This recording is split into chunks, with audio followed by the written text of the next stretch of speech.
Good morning. So we're underway with my next video. This one's going to be hopefully a lot shorter than the first one. It's one of 3 quick videos to tackle some of our thorniest topics: climate change, net zero and energy. This video focuses on the first of those, climate change.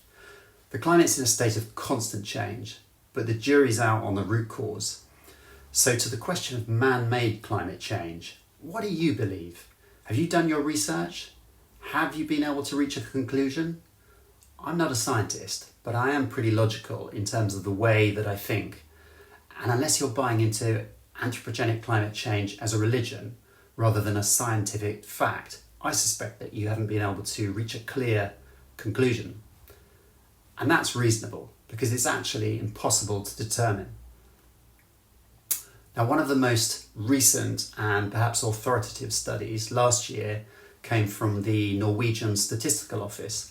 I'll put a link below the video, and it concluded that the effect of man-made CO2 emissions doesn't appear to be strong enough to have caused systematic changes in temperature fluctuations over the last 200 years.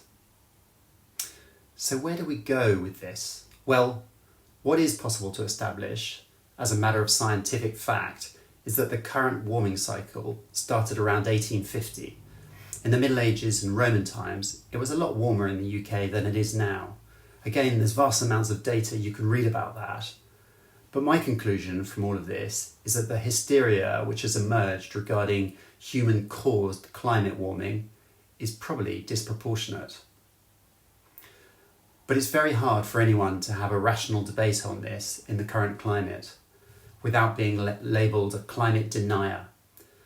But challenge it we must. And how do we do that? We become skeptics. Rational skepticism is an essential part of the scientific process. And skepticism isn't the same as denial. Don't take it from me. Do your background reading and make sure you understand why you should be a climate skeptic too. Okay, next up, net zero. Watch this space. The video should be posted within 24 hours. And don't forget, my name's Drage. I'm the Reform PPC for Godalming and Ash. And I'm the man who's going to be replacing Jeremy Hunt on the 4th of July.